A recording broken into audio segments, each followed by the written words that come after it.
découvrir et libérer ton don pour impacter le monde. Aujourd'hui, notre objectif est de comprendre le principe de l'auto-manifestation. Note cela.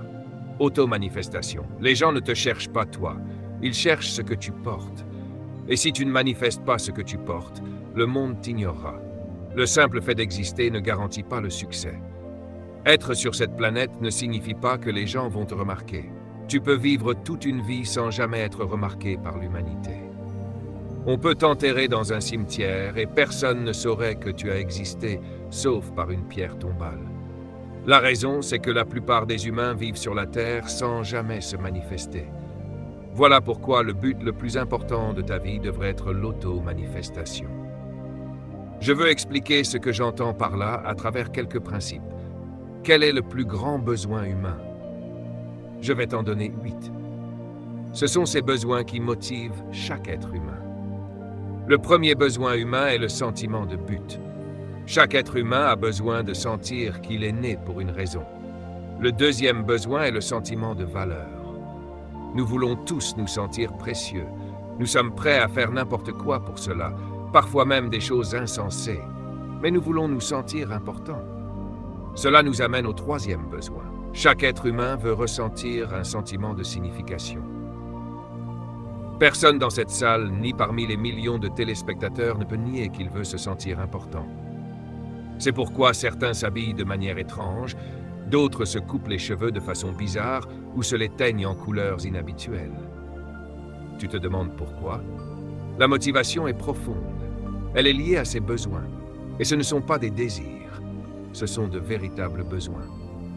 Le quatrième besoin humain est le besoin de se sentir important. Être ignoré blesse profondément. Tous ici, vous avez ressenti un jour la douleur d'être ignoré. Tu es dans une pièce, les gens passent devant toi sans te voir. Comment te sens-tu? Quelqu'un que tu connais te croise, mais ne te parle pas. Comment te sens-tu? Être écarté alors que tout le monde est choisi sauf toi, cela plonge dans une profonde tristesse. Parce que nous voulons nous sentir importants. Le cinquième besoin humain est le besoin de sens. Nous voulons croire que notre vie a un sens, que nous ne sommes pas simplement ici pour manger, respirer et disparaître dans le néant. Nous voulons croire que notre existence a un contexte, que nous sommes nés et envoyés sur cette planète pour accomplir quelque chose et qu'il y a une vie après cela. Chaque être humain cherche ce sens. Nous essayons de le trouver dans la religion, le yoga, la méditation, la science, l'exploration spatiale. Pourquoi allons-nous sur les autres planètes? Pour savoir si nous sommes seuls. Y a-t-il un sens à toute cette folie qu'on appelle l'univers? Le sixième besoin est celui de l'accomplissement. Nous voulons payer nos dettes, posséder une voiture, terminer un projet. Nous voulons ressentir que nous avons accompli quelque chose. Nous aimons terminer les choses, être fiers de nous-mêmes. C'est un besoin fondamental. Le septième besoin est celui de puissance personnelle. Tout être humain poursuit le pouvoir. Et cela m'a surpris de découvrir que nous le faisons tous, moi inclus. Nous avons besoin de nous sentir puissants.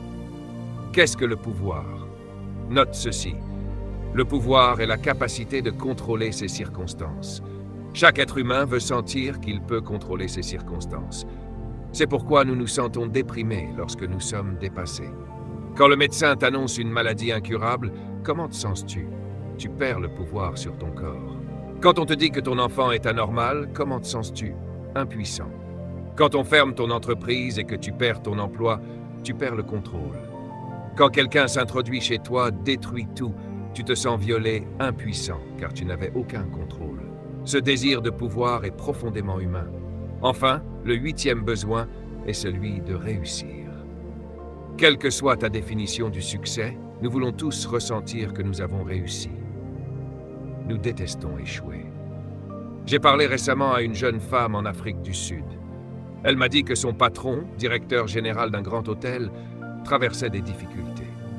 Cet homme, que je connais depuis des années, avait lu mes livres, rencontré Dieu et était devenu comme un disciple. Il dirigeait cet immense hôtel avec beaucoup de succès. Mais un jour, il m'a confié, « Mon mariage s'effondre. » Nous avons parlé pendant 2 heures, puis il m'a accompagné jusqu'à ma chambre. Là encore, il a voulu rester avec moi et nous avons discuté 1 heure de plus. J'ai prié avec lui, je lui ai donné quelques conseils. Puis, au moment de partir, cet homme en costume élégant avec une belle cravate, un homme puissant, s'est retourné, m'a serré dans ses bras et a pleuré comme un enfant. Je l'ai simplement tenu, et il m'a dit, « Tu es comme un père pour moi. Je n'ai pas de père à qui parler de cette douleur. » Je lui ai répondu, « Alors tu es mon fils. Vas-y, pleure. » Et il a pleuré dans mes bras comme un enfant. Tu sais ce qu'il disait à travers ses larmes? J'ai échoué. Quand ton mariage s'écroule, c'est ainsi que tu te sens. Personne ne veut échouer. Ce besoin de réussir, de réaliser ce qu'on s'est fixé, est un besoin humain profond. Ne pas atteindre son objectif donne un sentiment d'échec. Ces besoins sont fondamentaux, et ils nous mènent à ce que j'appelle les grandes questions humaines. Qui suis-je? D'où viens-je? Pourquoi suis-je ici? Que puis-je faire? Où vais-je? Ces questions hantent chaque être humain. Toi-même, en m'écoutant maintenant, tu luttes avec elles dans ton cœur. Que tu vives dans un gratte-ciel ou sous un pont, elles restent les mêmes. Qui suis-je? La plupart d'entre nous peinent à répondre à cette question, car elle est effrayante. Je ne te demande pas ce que tu fais. Beaucoup répondent « Je suis médecin ». Non, ça c'est ton métier. « Je suis infirmière ». Non, ça c'est ta profession. Mais qui es-tu?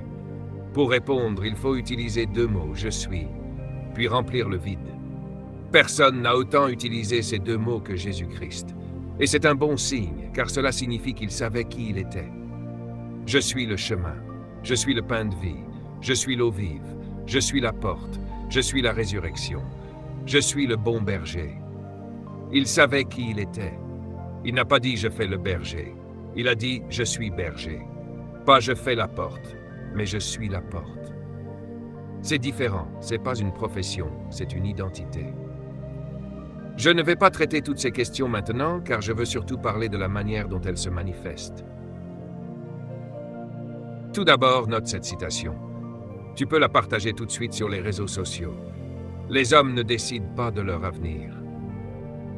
Quand je dis hommes, je parle de toute l'humanité, hommes et femmes.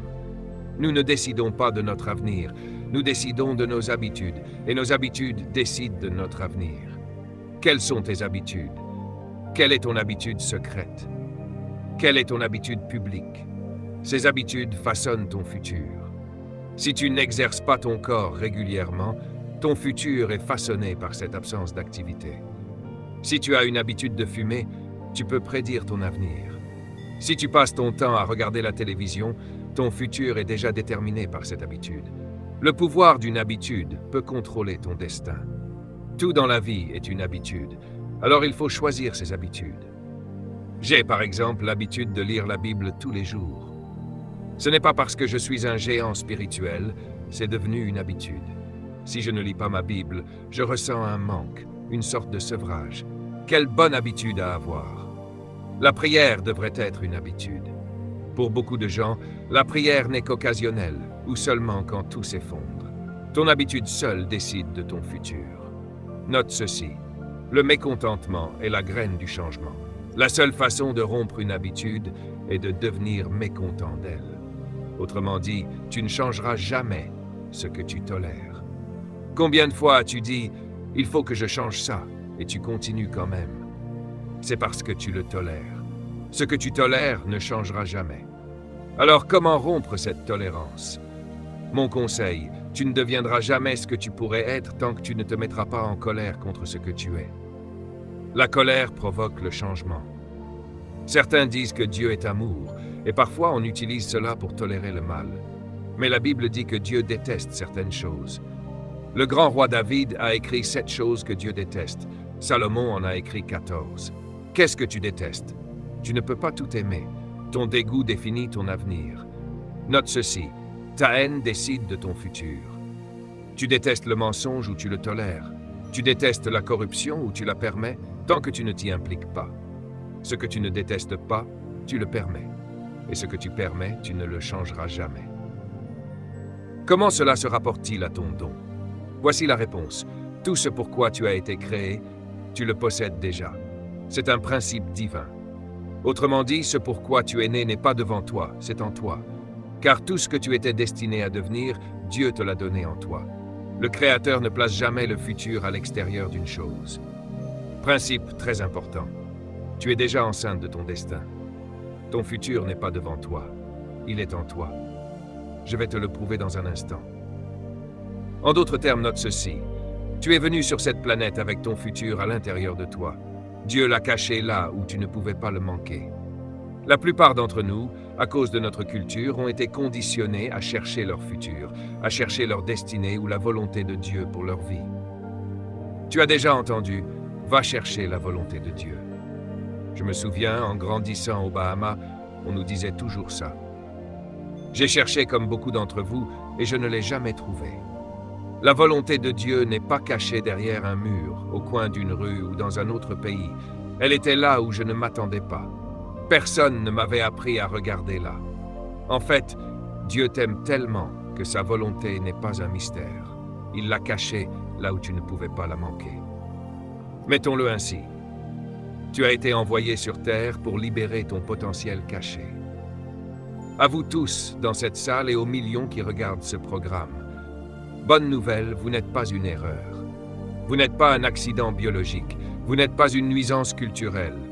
Vous êtes venu sur cette terre parce que quelque chose dont la terre avait besoin était caché en vous par Dieu. Nous avons été grandement endommagés par notre culture, notre société, nos systèmes éducatifs.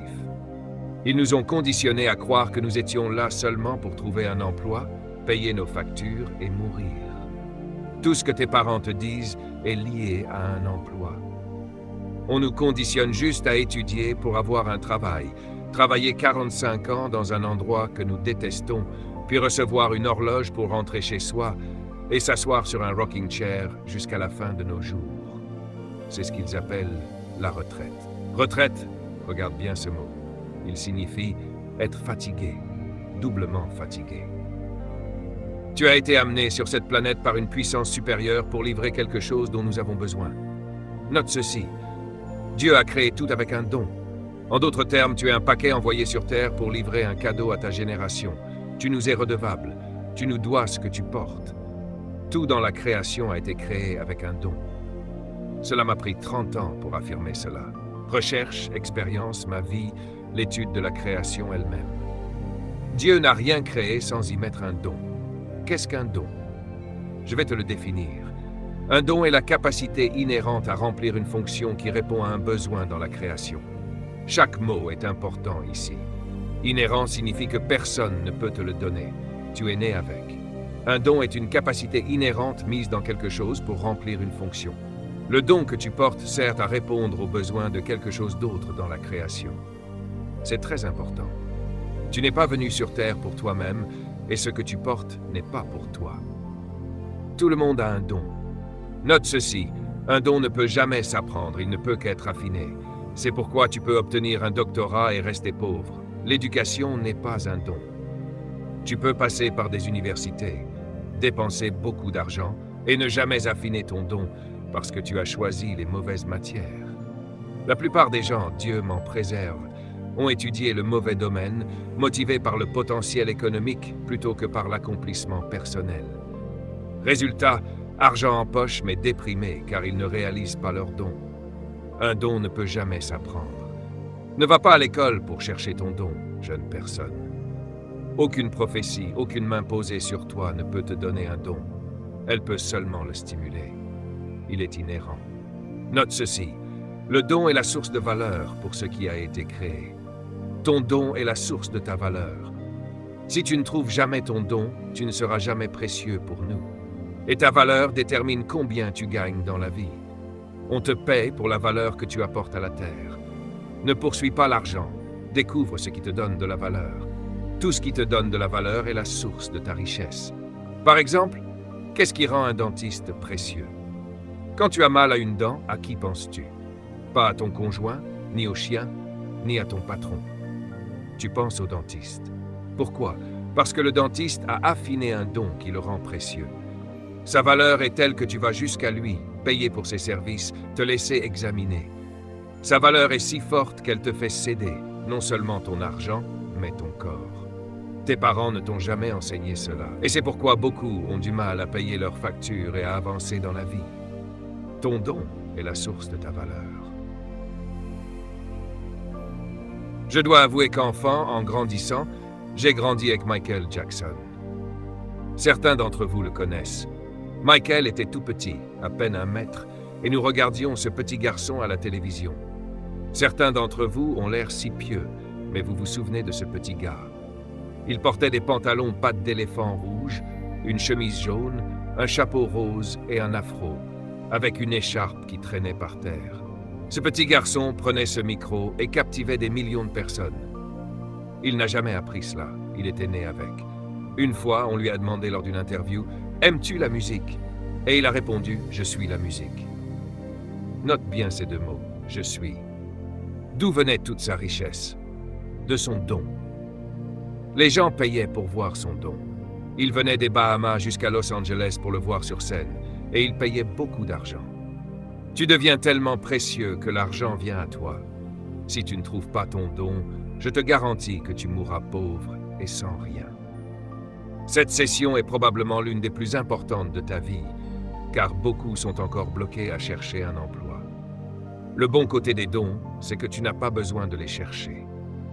Je crois que la plus grande malédiction qui ait jamais frappé l'humanité, c'est ce qu'on appelle l'emploi. Pardonne-moi, mais c'est ce que je crois. L'emploi détruit ton don. Il t'empêche même d'y penser. Si tu observes, toutes nos cultures sont bâties sur l'emploi.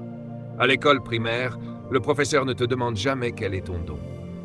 Au lycée, on ne te demande pas ton don, on te demande dans quelle carrière tu veux aller. Ta carrière n'est pas ton don. Tu choisis souvent une carrière pour la prospérité et te voilà bien éduqué, formé, mais stressé à essayer de payer tes factures. Ton don est ta source de valeur. Note ceci, le but détermine ton don. Voilà une phrase très importante. Le but détermine ton don.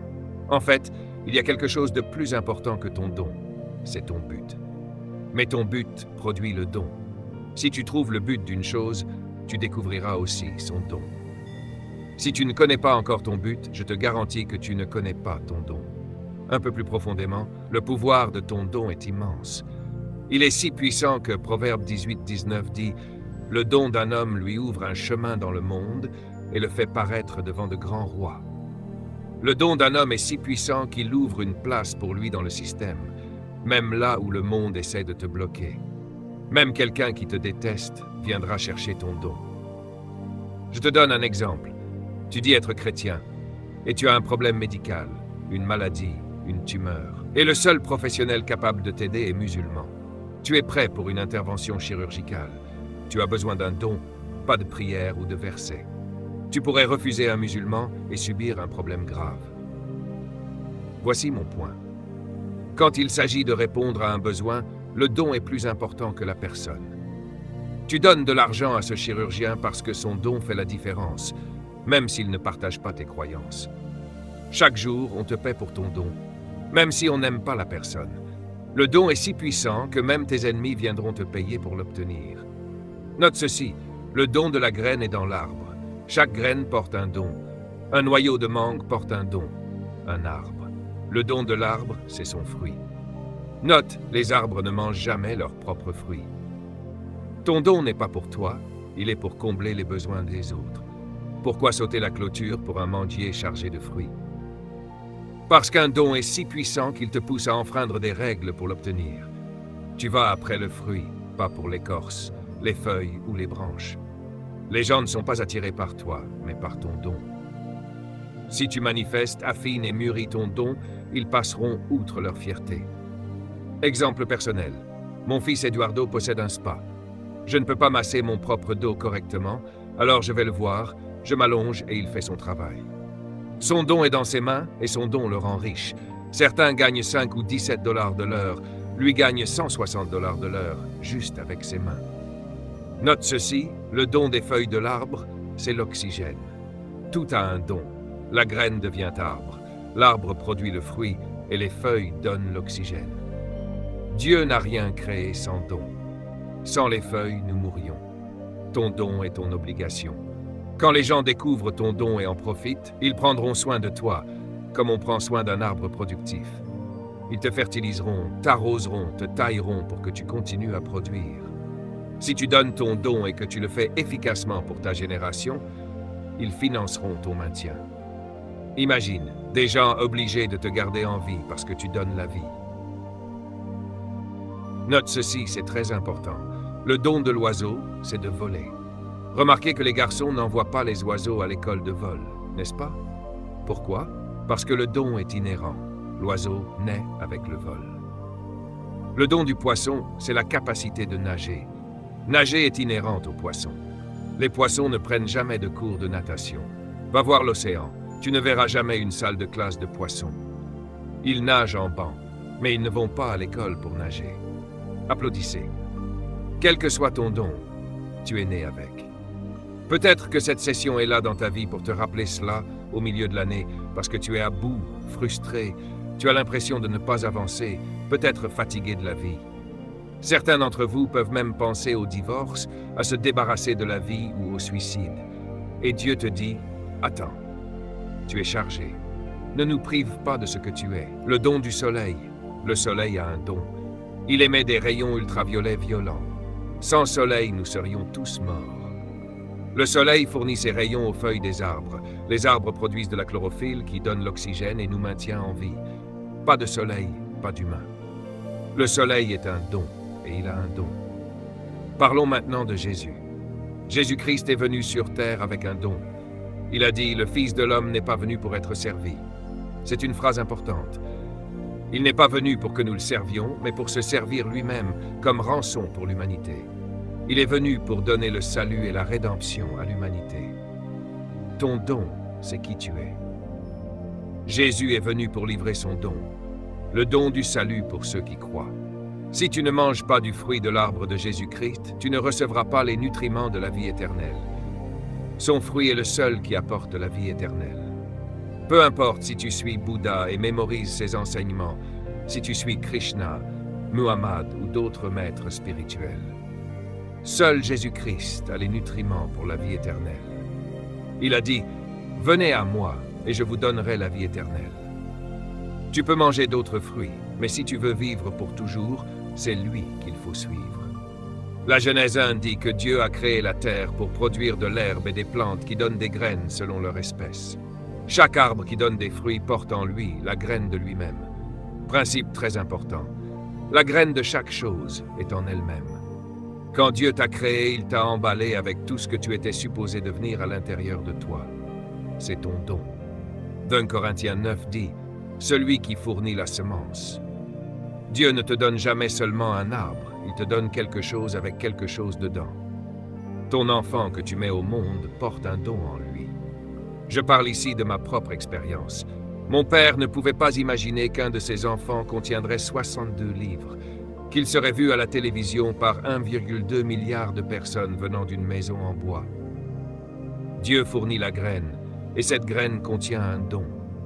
Quand ma femme m'a épousé, je n'avais pas d'argent, mais elle a eu une révélation. Elle a vu ce que j'étais capable de devenir. Elle a su que j'avais un don et a décidé de me choisir avant quelqu'un d'autre. Tu es un don pour le monde. Ne laisse personne te sous-estimer. Les gens ne savent pas à quel point tu es précieux. C'est pourquoi je respecte et honore chaque personne, au cas où elle deviendrait milliardaire un jour. Même ton conjoint peut ne pas savoir quel don tu portes. Quand ce don se manifeste, il transformera tout autour de toi. Même ta carrière actuelle peut ne pas être ton vrai don. Dieu peut t'envoyer ce message pour te dire qu'il est temps de transformer ta carrière en ta vraie vocation. Ne fréquente pas des personnes stériles qui ne portent rien en elles. Tu es appelé à porter et à manifester ton don. Note ceci attentivement, c'est une leçon de confession et de révélation. Confession numéro 1. La graine de toute chose est en elle-même. Confession numéro 2.